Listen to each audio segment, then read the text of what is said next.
Hello everyone, thank you so much for tuning in. Welcome back to my studio. I hope you're all having a nice weekend. For those of you who are new here, my name is Ethan M. Aldridge. I'm an author, illustrator, and cartoonist. Today I'm going to be working on hand-drawn pages for my webcomic. It's titled Sable, A Ghost Story. You can start reading it right now at sablecomic.com. If you're here, you probably know that already, but in case not, there you go, there's the intro. So, as you can see, I've already gotten started on inking today. I decided to go ahead and finish all of the really fiddly bits of this, so like anytime the characters are drawn really, really small, I went ahead and did that, and I inked a bunch of the backgrounds. So, on the stream today, we're just kind of doing the big sort of more close-up character work, so you guys can kind of get a good look at how I'm inking.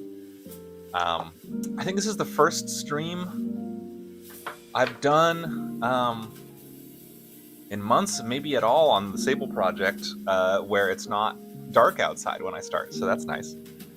It's a little bit of a gray day here in Brooklyn, but nice to have the sun while we got it. I don't know if you could see that, but I just had a small dog. There he is. Climb up on the bed behind me. Can you see him there? Kitsu. That's Kitsu. He's my studio familiar. He likes to watch over while I work, and occasionally he provides notes. So we'll see what he thinks of this. Alrighty. I'm gonna scooch you guys a little bit. Also, if you are new to these streams, feel free to drop any questions you have in the chat. I am a multi-times published author and illustrator. I've done a bunch of graphic novels and prose novels and all sorts of things. So if you have any questions about art or publishing or anything I can answer, I'd be happy to. I'll try to keep an eye on the chat window as much as I can. make sure that's nice and big. Hello. All right. Let's get started. So for those of you who like to talk about materials, I'll show you what I'm working with today. So I've got this lovely vintage inkwell that my parents gifted me some years back. It holds an FW acrylic artist ink. Here's a little refill bottle. This is the ink I typically use for my final drawing artwork because once it's dry, it's waterproof, so I can watercolor over it. Lately, I've also been using a fountain pen that's inked up with Platinum's carbon ink, which is one of the rare fountain pen inks that dries waterproof. It appears this fountain pen has exploded. You can see the ink there. This one's been giving me trouble lately. Let's see what's going on there. Glad I discovered that before trying it on artwork. Oh, it's still good. I think it just got jostled around in my bag a little. Alright. I'll have to clean out that cap later. So that's the ink. Let's do the drawings. Oh, I'm using this dip pen. This has been my go-to for a while now. It's got this lovely lacquered wood handle, and this is a titanium G-nib dip pen. I picked these up on a recent trip to Japan, and they've been great, very flexible. Alright, let me see if I can get you guys at a good angle.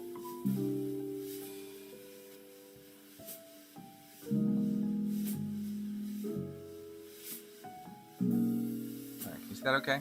What if I bring you in a little more? There we go.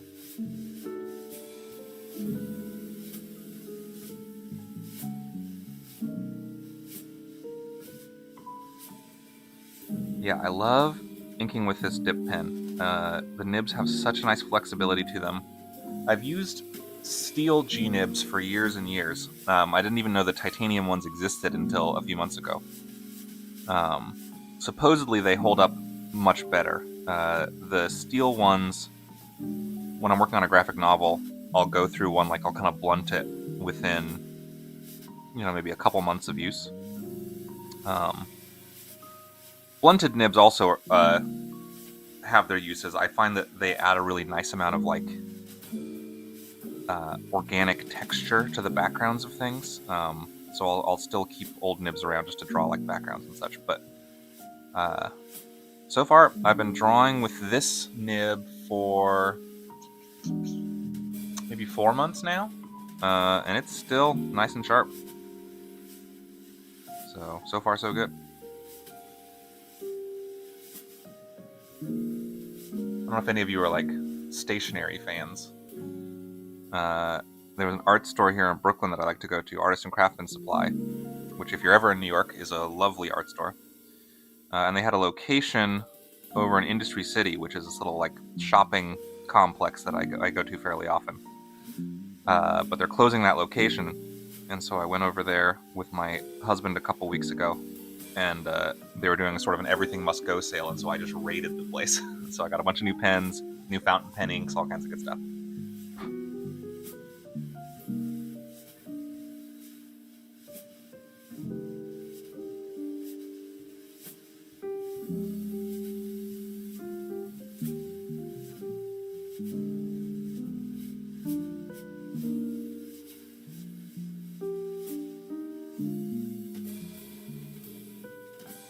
There's just something about the feeling of drawing with these, with the dip pen and the fountain pen, that I really like. Not just for like the quality of the drawings it produces, which obviously is the big pull of them, but like there's something about the actual like physical feeling of drawing with it, like the scratchiness of it, the slight springiness of the nib. It's a feeling I really like. Like I've kind of trained myself, I guess, to be in these modes where if I haven't drawn with like a good nibbed pen in a while, I kind of miss the sensation of it. And so sometimes I'll just pick it up and, even if I'm not working on anything at the time, I'll just doodle or make little marks, draw little dense patterns with it. There's just something very tactile and nice about it.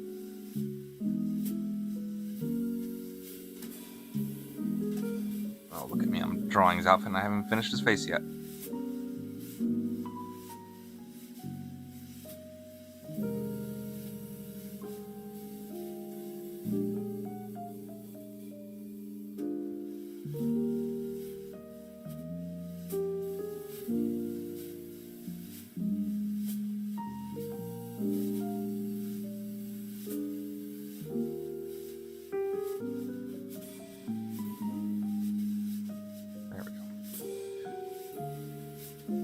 I should be able to, fly through these drawings from here. Like I said, I kind of already went through and I did the backgrounds and the sort of smaller, more complicated drawings. I have a much harder time drawing the characters when they're really small, because I feel like any errors in proportion really stand out. Like if I put their eye in a weird place, like you can really tell more so than when it's close up. So sometimes I like to get those drawings out of the way first.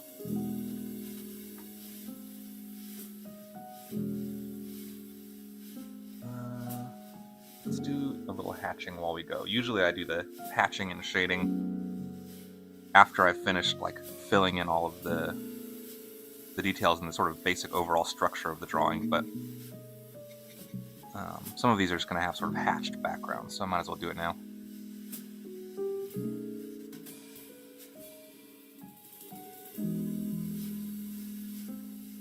The other thing I like about this pen handle is that it's much longer than most of the other pen handles I've used in the past. Like, I've got this lovely ergonomic one, but you can see how much shorter that is. I can't even fit this whole pen handle in the screen here. And so this one's nice because it's kind of got a chunkier grip to it. It sort of saves my wrist. But I really like this new long-handled one, because I can use it to sort of reach across these other drawings without resting my hand directly on it.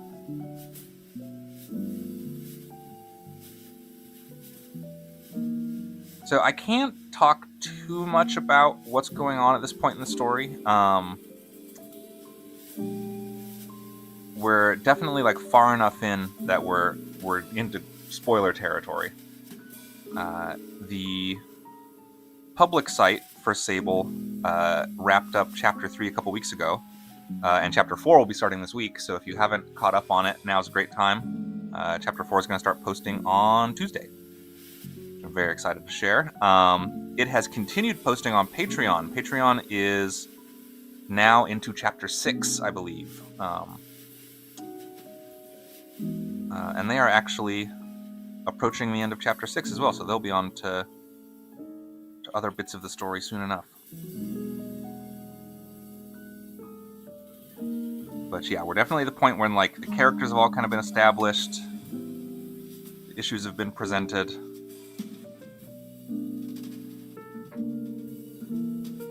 So can't talk much about what these characters will be saying once the pages are lettered, because it is a spoiler.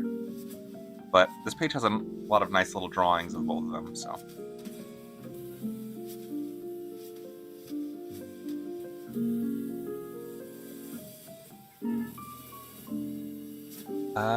Let's see, I have another question.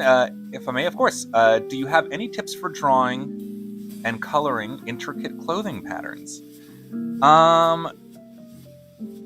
Yeah, I think reference is always helpful. I think when people are trying to draw really intricately, there's this temptation, at least for me, to sort of overwhelm the viewer or the reader with as much detail as possible, and so it can kind of end up being a little overly dense and therefore kind of hard to read. It kind of just dissolves into the visual equivalent of white noise. So reference can be a good way to make sure that the marks you're making are specific and that they are meant to refer to specific things, like certain stitching on the hem of a cloth. I think Teddy's sweater is somewhat complicated, but you can see it's just a squiggle pattern repeated. I try to I just freehand this, and so I try to keep it as close within the same waves as possible. But I'm not too worried about it because, it's a sweater, it's going to kind of stretch and slouch around him, and so it's okay if gets a little wonky. And in fact, it's kind of better if it does. So yeah, I would say be specific, use reference. In terms of like actual techniques of drawing really good detail on things like clothing, it really depends on what kind of tools you like to use. So something like a tartan or a plaid would actually be kind of difficult for me to do, with like ink and watercolor. I could maybe in some way, but it's not really natural to it in the way like drawing like a herringbone pattern would be, where it's just like these kind of parallel, intersecting lines, So if you're using digital, it'll be one thing. If you're oil painting, it'll be another thing. But yeah, just being as specific as you can, just knowing in your own mind what it is you're trying to go for, I think goes a long way. All right, this was a very detailed drawing from that I finished earlier. You can see a lot of background detail here. I'm just going to fill in some of the hatching. I've tried coloring plaid with colored pencil. It is indeed difficult. See, but colored pencil I think would make more sense. Just because that way you can layer the lines on top of each other in a way that would be kind of hard to do with the way I tend to work. So it just kind of depends on what tools you're using. I'm just going to go like this.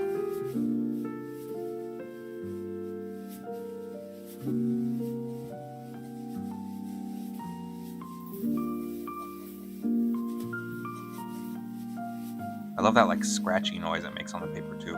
It's very satisfying to me.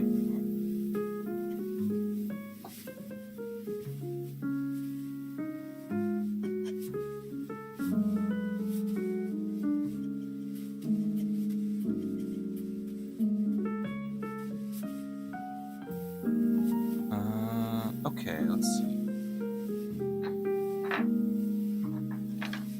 gonna rotate this a little bit so I can get this angle.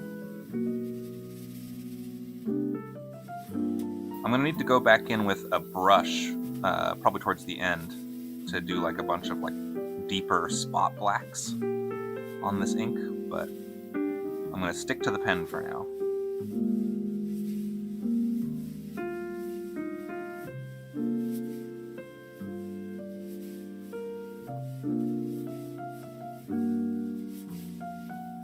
Gosh, I love your background so much. Thank you. I try to plan them out really specifically when I'm doing the pencils, which you can see these kind of red lines here. But when it comes to the inks, I tend to freehand it, and I try to keep it as loose as I possibly can. Just because I think backgrounds are one of those things where, especially if it's not the thing you're best at, which it's certainly not for me, I can kind of tend to lock up, and it gets a little overly rigid, and it looks kind of weird compared to the more sort of lively, flowing line of the characters. And so I try to draw it more like a character. I was seeing the wonderful comic book artist Tyler Crook, who does the Harrow County series, or did. It's done now, the series. He was posting something the other day about his sort of guiding principles as a comics maker, and he was saying that there's no such thing as backgrounds in comics. There are environments, and that they should be drawn like you would draw a character. So meant to convey certain moods, emotions, a sense of history. And so I try to think like that when I'm drawing backgrounds. I like to have it have the same sort of energetic, sort of lively, flaws and all line that I give the characters. But yeah, I like that phrasing of it a lot. There's no backgrounds, only environments. They are just as key to your reader's understanding of the story as drawing your characters correctly. It's a thing I think, not to be like a grumpy old man, but I've seen a lot of contemporary comics, especially in the webcomic space, where I feel like the environments are very neglected. And I understand, drawing a a classroom full of desks or a downtown in a city is very intimidating and can feel very dull if it's just not the kind of thing you like to draw. But I think I see a lot of artists do sort of basic mock-ups and then just like a very bare bones trace over it, and it does what it needs to, I guess, where it helps the reader visualize where the story's taking place, but I think it removes a big element of personality from the drawing. It makes the environments feel sterile in a way that I think can kind of harm an atmosphere that the creator is going for in the story. So if I had one critique of the modern webcomic culture, I'd say folks need to spend a little bit more time on their environments, but that's just me. It's also not universal. Tons of webcomics have incredible backgrounds. If any of you are reading Devil's Candy, which is a sort of manga-esque webcomic, those background drawings, those environment drawings, I should say, are stunning. Kitty meow, spoilers! This is a public stream!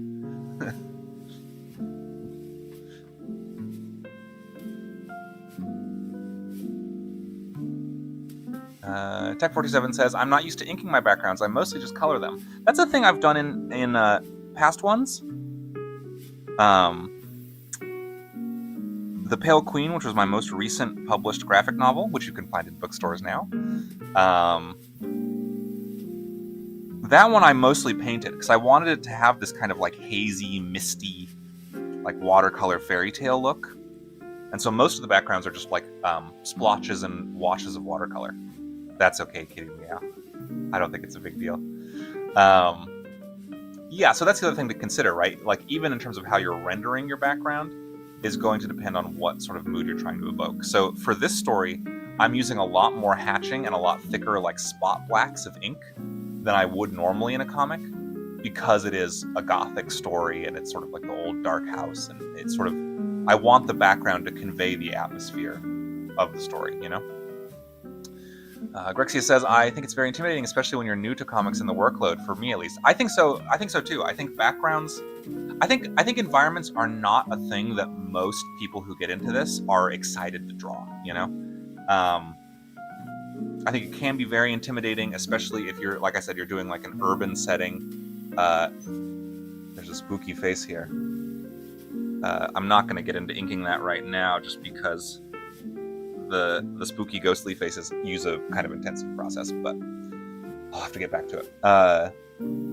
But yeah, it's very intimidating. I completely agree. I think thinking of it that way, as a character, as an extension of your characters or a character itself, helps. I also think a lot about. I went to a panel once that Mike Mignola was on. Mike Mignola is the creator of the Hellboy series. Incredible comic book artist. One of my biggest inspirations in the field. And someone had asked him, about like what exact time period Hellboy takes place, and because there's things like walkie-talkies, but you never really see a car or like a skyscraper. Like, they all tend to be sort of rural, and Hellboy is just sort of at where he needs to be, like we don't see him in transit a whole lot. And they asked him about that, and Mignola said something to the effect of that he has engineered the entirety of Hellboy stories in order to only draw the things he wants to draw. And I thought that was really smart, actually. I mean, it's his comic, it's his story. And I'm sure he prefers, just drawing monsters and the characters and such. But he's also said, he likes to draw old crumbling castles and overgrown monuments and, these ruins and such. Like, there are environments that are very fun to draw that are just as organic. Like, I love drawing forests. It's one of my favorite things to draw. I love the shapes it makes. I love the patterns. I do a lot of like tree and forest studies in real life. And so a lot of my stories take place in the woods because it's just a thing I like to draw. I think a little earlier in my career, I would have been very intimidated to do something like Sable, which takes place almost entirely within a house. Just because that's a lot of right angles, that's some rigid environments. But I think I've learned how to inject that same kind of pleasing organic chaos you find out in nature into a home space. Because I think that's natural, actually. Like, I've talked about it on stream before, how I'm not too terribly worried about having my lines exactly parallel on backgrounds, just because, in real life, buildings age and they sag. Walls will tilt at odd angles, doors won't hang right, that sort of thing. And then especially in something like a home, this sort of natural detritus builds up, like books pile in a corner, clothes cover a couch. Chairs might sit at odd angles as someone bumps into them. Lamps just popping up all over the place like toadstools. So there is a way to, I think, get around that sense of intimidation and really not just like become proficient in drawing environments, but like enjoy drawing environments.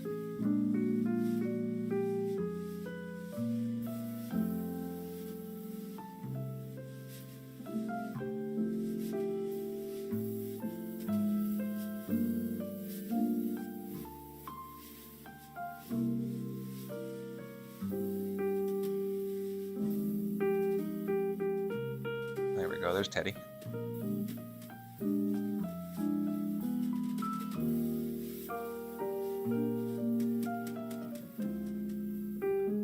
Now, all that said, I do enjoy drawing the characters the most.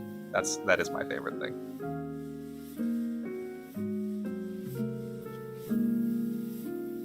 And it's been a lot of fun to do a long-form project with talking animal characters. I've drawn animals in human clothes a bunch just for one-off illustrations and little doodles and things. I mostly think of myself as a children's book illustrator, and there's obviously a very long and rich history of like animals in cool clothes in children's literature. But this is my first time doing a long-form project that way. It's been a lot of fun. I will have to do more of them. I've got a picture book or two in mind that has animal characters that I hope to get to at some point.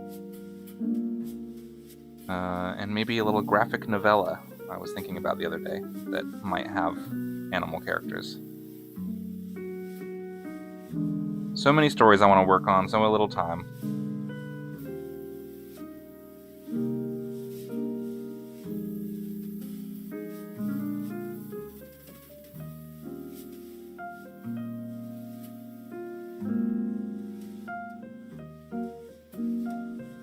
Yes, you can see as I'm working on the sweater pattern that I'm trying to sort of match each wavy line, but I'm not really that concerned about having it be exact.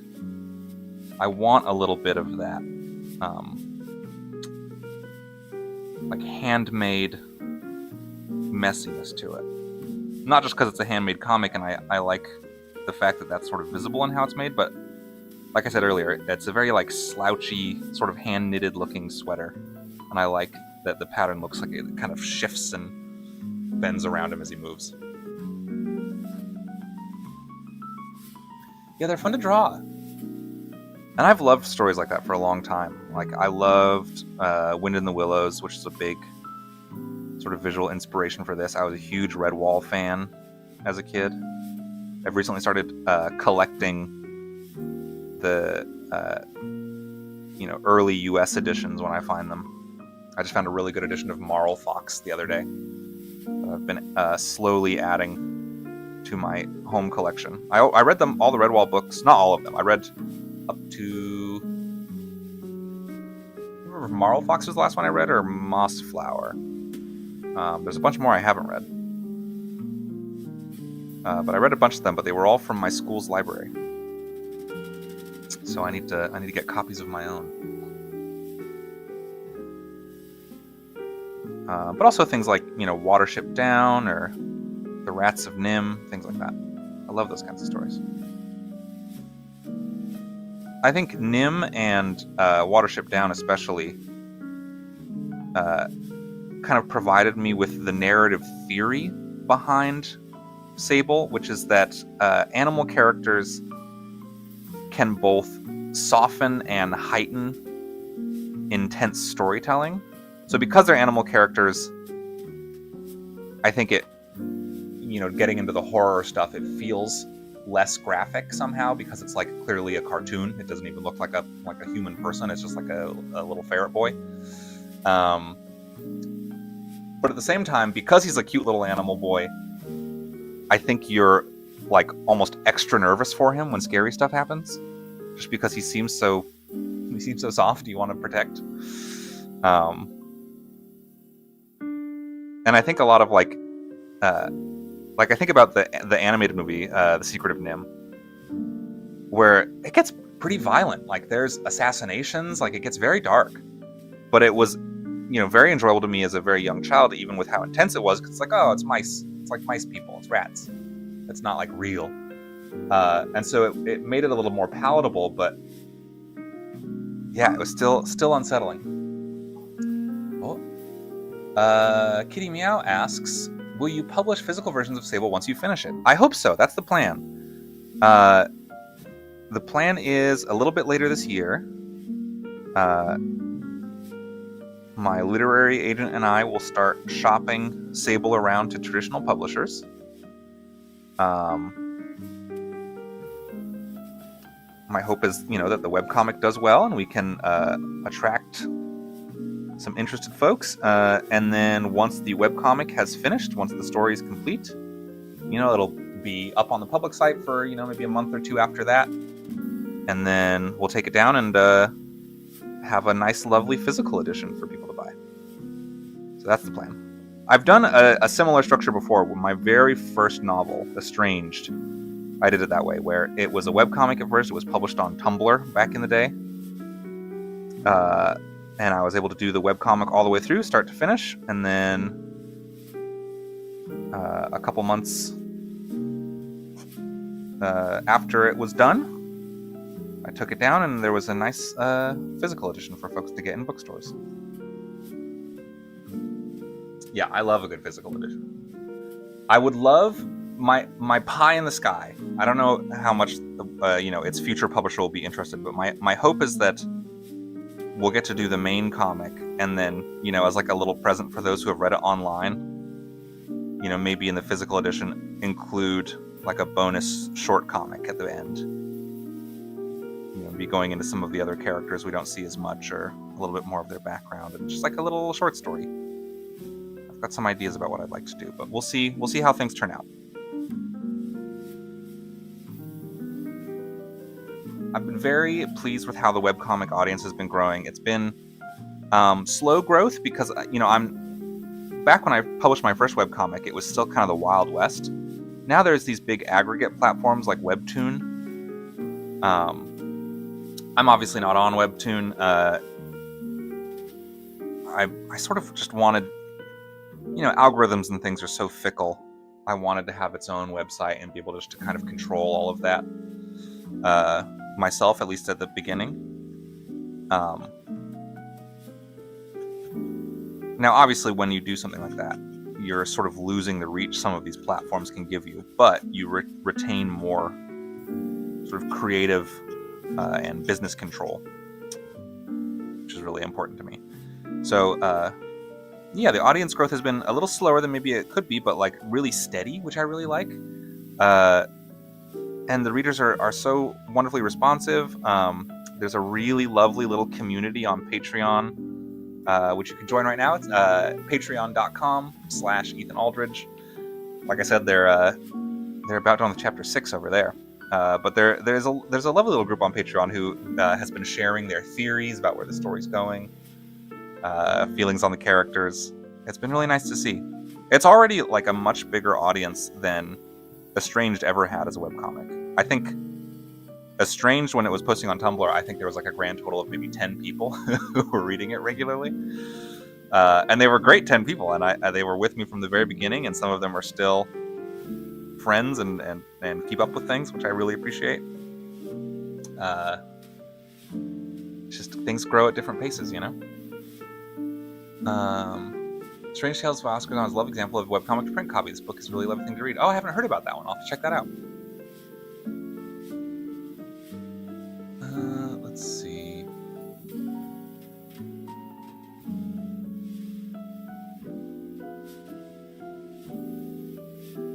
Rixie says, I've been trying to get a hold of the first Strange book, but no luck so far, unfortunately. I really love your books. Thank you so much. It is a bit of an older book at this point. It came out in 2018, so 8 years ago. Yeah, it's crazy. I can't believe it's been that long already.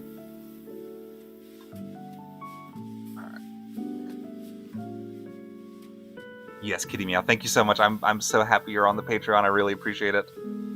Also, if you'd like to see past videos on demand of these live streams, they are all on the Patreon. You can watch every single one of them going back literal years. You can see me work on multiple graphic novels on that thing.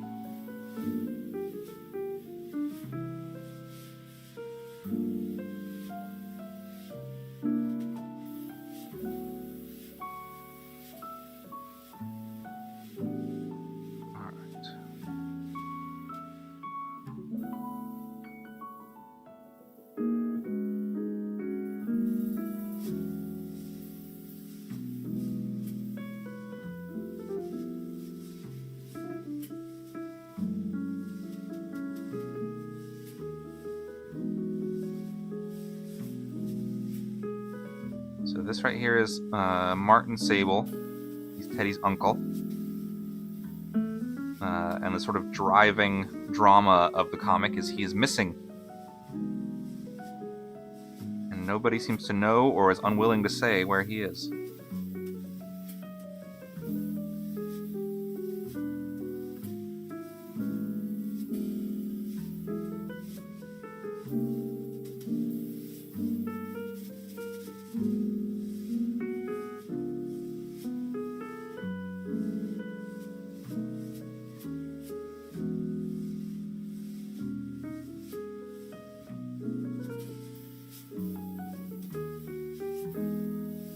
Kitty Meow says, I'm slowly working my way through the backlog. You have like 1 million of them. It's so relaxing to see you work. Thank you so much for tuning in.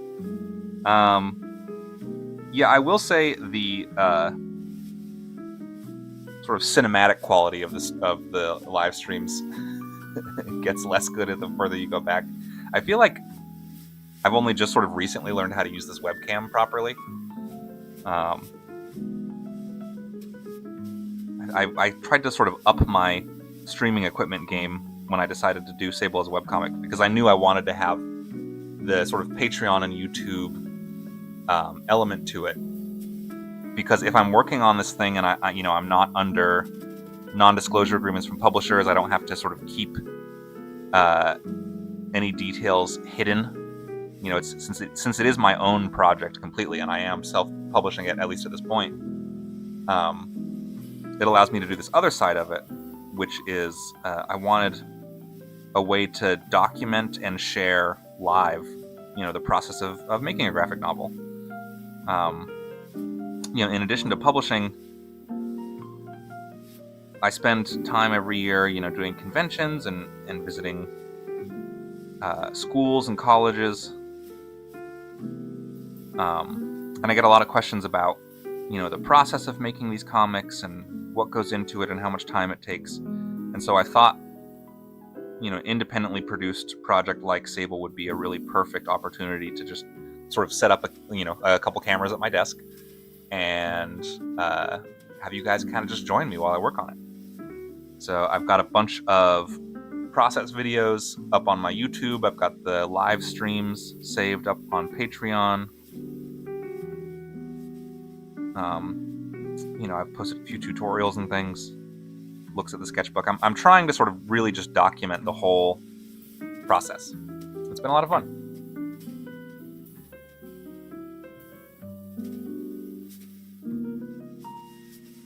All right, I'm just going to draw some parallel lines here to kind of really suggest the idea that this is like a photograph. It'll look more flat and two-dimensional, even within the two-dimensional world of the comic once it's painted. We won't have time to get to that on the stream today, but just so you can see where I'm headed with it.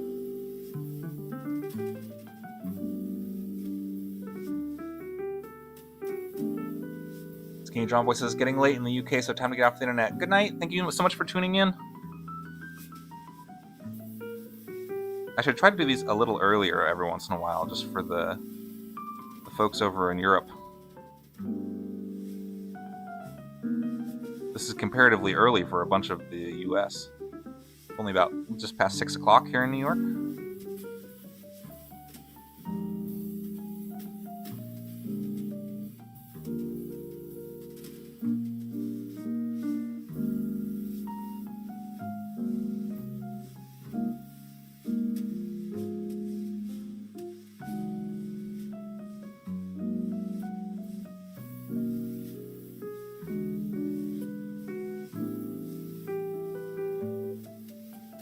Yeah, it's really easy to zone out working this way.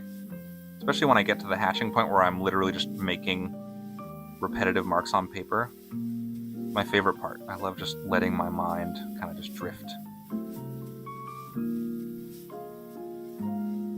I have a lot of like concept and development art in my sketchbooks, but a lot of it's just like me making little scribbles, you know, just things to occupy my hands while I think.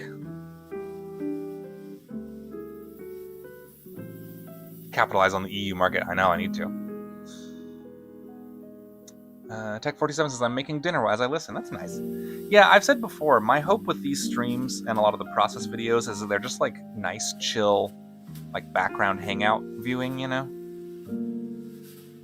Making a comic is a really slow, kind of quiet process, but it's nice to do with company every once in a while.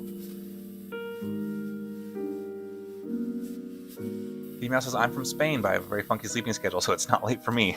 Well, I'm glad it worked out. I'm glad you could join.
For some reason I was feeling a little shaky on that face drawing. It came out okay, but I was not feeling confident about it all of a sudden.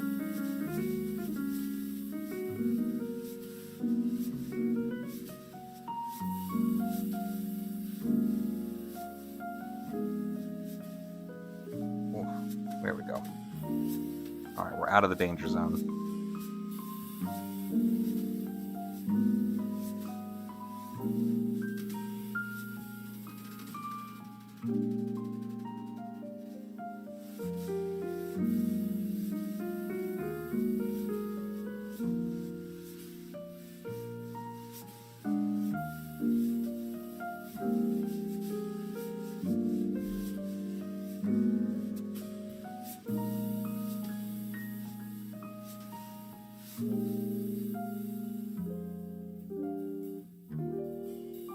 Teddy's got a hold of his Uncle Martin's journal here. I love a good clue in a haunted house story, you know? Most haunted house stories have this sort of element of mystery to them that I really enjoy.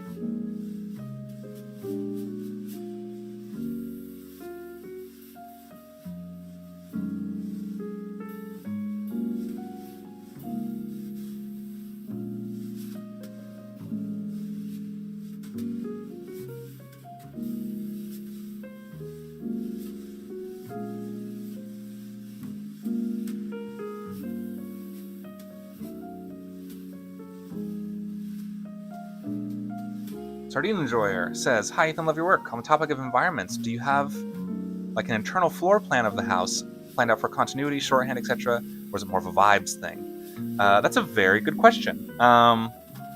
A lot of times, my environments are vibes-based, especially if it's just a thing that characters are going to be passing through. Until Sable and my Gothic mystery series Deep Haven, which is also you can also read in bookstores. These two I do have. It's a little more structured the way I've done the backgrounds. There are parts of the house here, Wits End, that are sort of just vibes based. It's just kind of whatever structure I'd like to draw, whatever the story needs at any given moment. But they do cross back and forth between, a couple of rooms several times throughout the story, and I wanted those to be specific.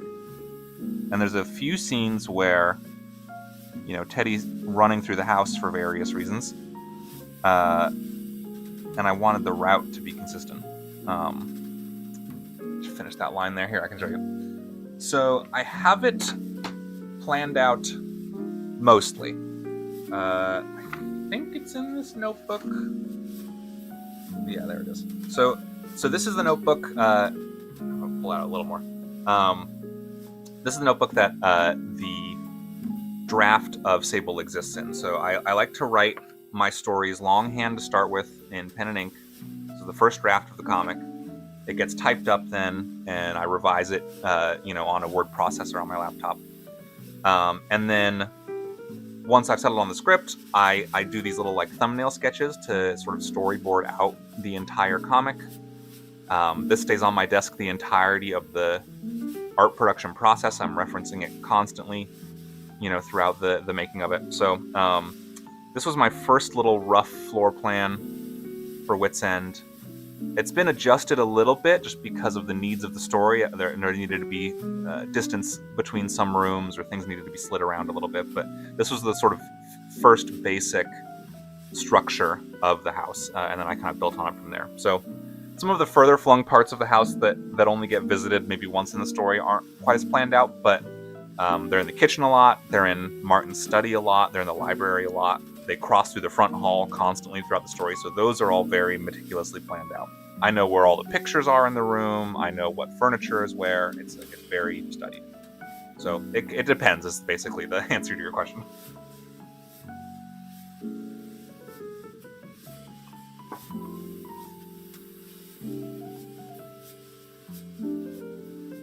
But if it's something like, like The Pale Queen, or The Legend of Brightblade, which is another graphic novel of mine, there's a lot of just going to the environments once, and so I don't plan those out as much. In that case, I'm usually pulling from reference either in my sketchbook or just from my internal memory. I try to keep a pretty consistent habit of drawing from life, both people and environments. It's something I kind of just do as a hobby and for fun, and obviously for research for work. And I find it gives me a good internal library I can pull from for environments. So when I'm drawing stuff like, Wits End here in Sable, I'm pulling from studies I've done or memories I have of my own house growing up, which is this big, sort of narrow house way out in the country. Also rumored to be haunted by the locals, I should note.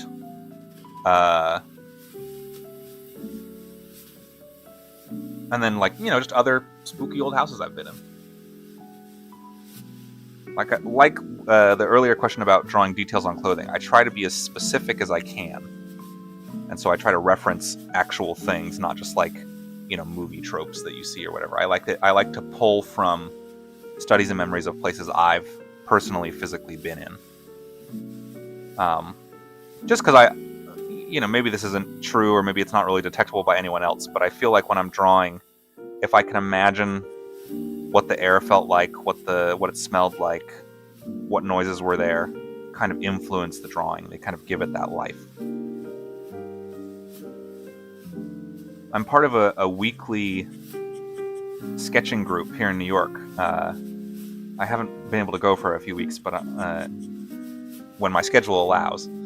I like to go out every weekend with a group of folks, and we just draw different environments around New York. And that's been a lot of fun, not only to see the city and just to kind of be out there and go to places in the city I don't tend to go on my day-to-day, but like I said, it kind of helps build that internal visual library. Angelion, hello there. Recently found your comic and artwork and love all of it. Thank you so much. That's so nice. Also, the stream has been really helpful with you showing the process. I'm glad you appreciate it. Thank you for tuning in. We're moving at a pretty good pace here.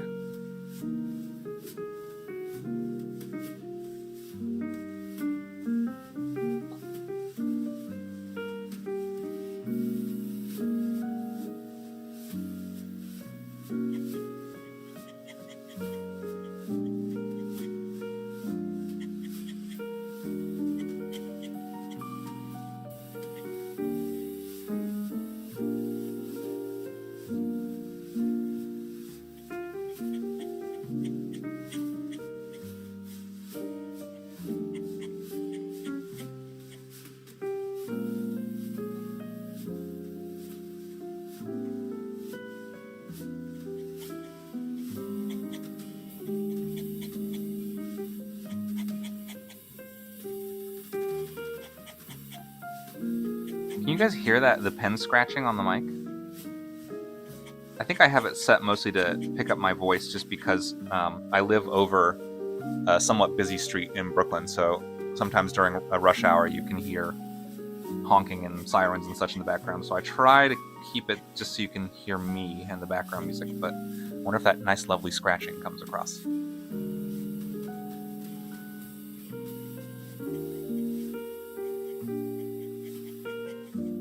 I draw on a hot press watercolor paper. So for those of you who aren't familiar with watercolor tools as much, hot press and cold press are the two types of ways watercolor paper comes. Hot press is a little smoother, cold press is a little bumpier. I use a hot press for drawing. It's a little the relative smoothness, I should say, of the paper is very helpful when it comes to doing an ink drawing over it. If I were just doing watercolor, if I was just doing it purely through paint, not so much through pen and ink line work, I'd probably opt for cold press, which kind of helps bring out the sort of natural texture of watercolor a bit more.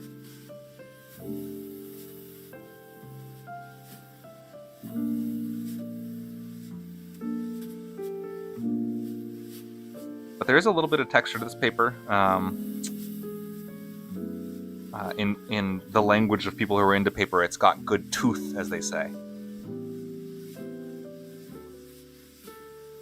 I recently picked up, when I was in Japan, I picked up one of those modular notebooks where it's like a lovely leather cover and then it's got little notebook inserts that you can swap out.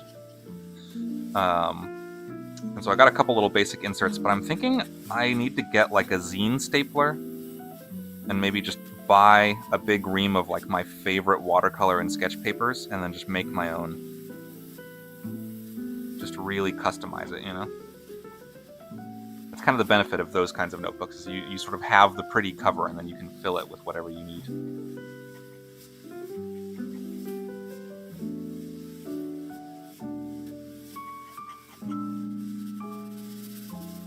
Very ASMR, that's good to hear.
On the Patreon, there's a lot of joking about Teddy's sort of stuck, grumpy face. But Graham's not exactly a smiler either,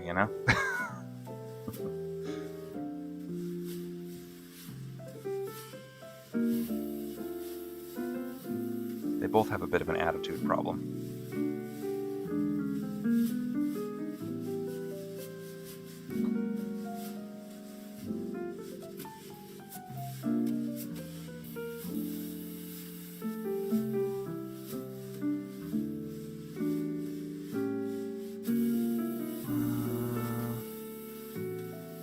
Let's see, his other ear would be visible. This is where I really should plan out a little bit better, but we can improvise it.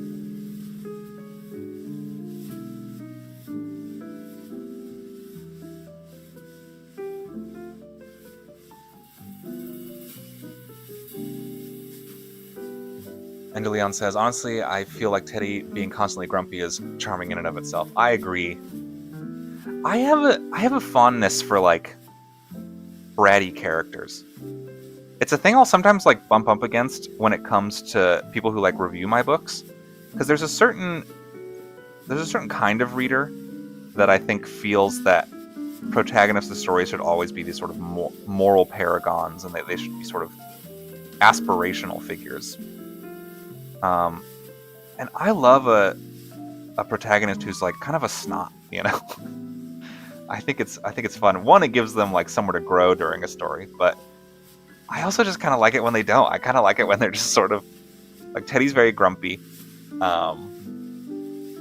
Alto, who is the protagonist of The Legend of Brightblade, is very selfish. He's a very self-absorbed character, and he means well, and he can be very sweet and sharing and, like, caring when he needs to be. But, like, beginning to end, he's a little self-absorbed, and I kind of like that about him.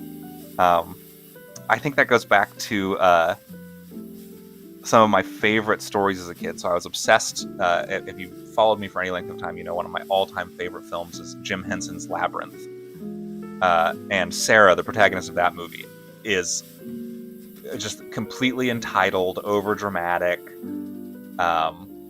There's this recurring bit in the movie where she keeps crying about how, like, this or that in this fantasy world she's in is not fair. What she always says, it's like basically her catchphrase, that it's not fair.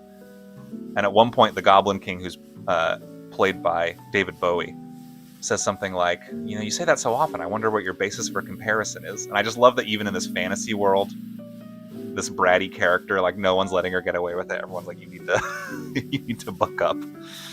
I think Edmund from the Narnia books is another one. Just a horrible little gremlin of a boy. Him and Eustace. I love those characters.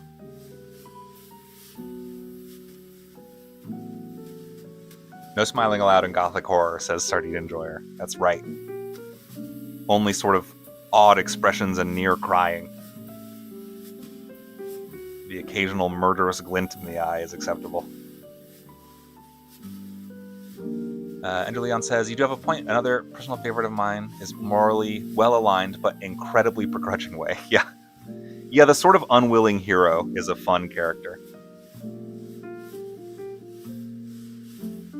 I love a story in which, the protagonist sort of becomes aware of what kind of genre they're in and is, like, really not into it. Not in, like, a meta way necessarily, but, they just don't want any part in whatever fantasy adventure's going on.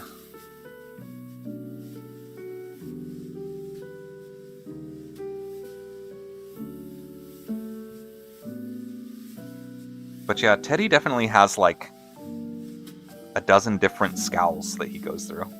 He's a big scowler.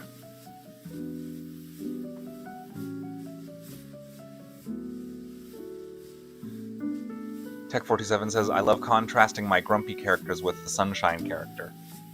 I do have those every once in a while.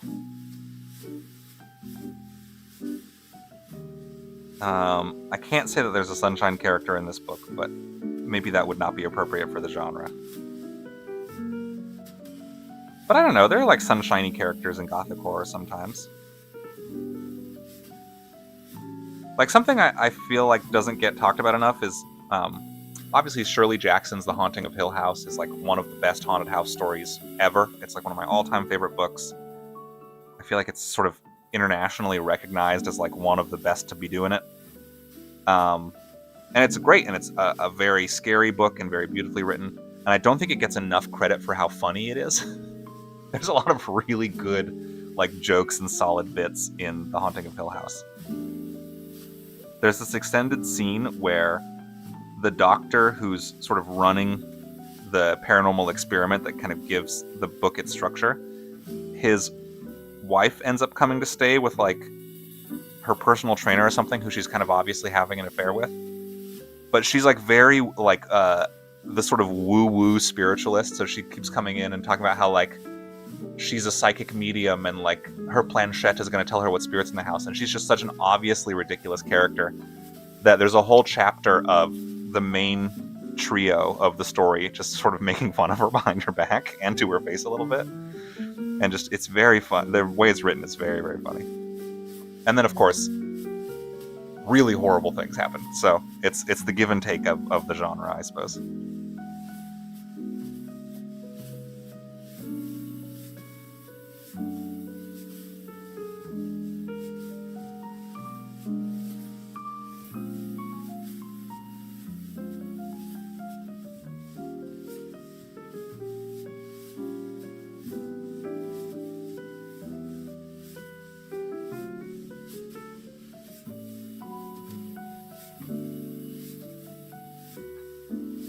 Alright, we've been going an hour now. I'm going to do a little bit of hatch work here, and then I think I'm going to wrap it up. So, thank you guys so much for tuning in, and thank you for all your great questions.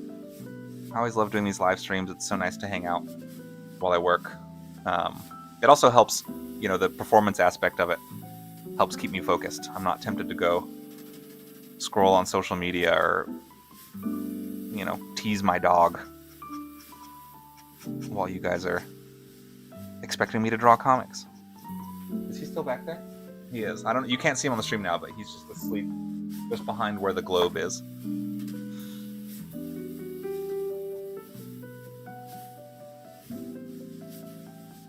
But if you would like to see the video on demand of this stream and all other past live streams, please go ahead and check out the Patreon at patreon.com/Ethan Aldridge. Sable is still posting over there. We are hurtling towards the end of Chapter 6. The story's gotten real. Intense things are happening.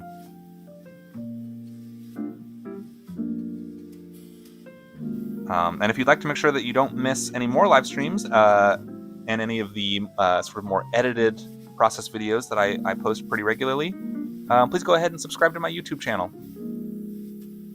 I'm trying to grow my presence on here a little bit more, just because I do like documenting the process of working. I've talked about it a little bit in past live streams, but especially, you know, in the age of AI and whatnot, I like having a space to sort of document and celebrate doing things the slow, old-fashioned way. It's a way I really enjoy working, and I think the slowness of it is kind of the point. Like I said, it's very meditative. It's nice to be able to kind of sit in a space with a story for months on end. It's nice that it's slow. I prefer it slow.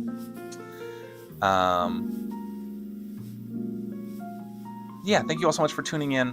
I hope you'll join me for the next stream. And I hope you've got your own projects that you're enjoying. I think especially when the world is so crazy right now and there's so much bad stuff happening. There's a lot of destruction in the world, you know? Not to get too real. But I think it's sort of all of our moral responsibility to create things, to sort of try and balance that out as much as we can. And so for me, it's comics, and for you, I hope you find the thing that you like creating. It's music, food, also comics, stories, whatever.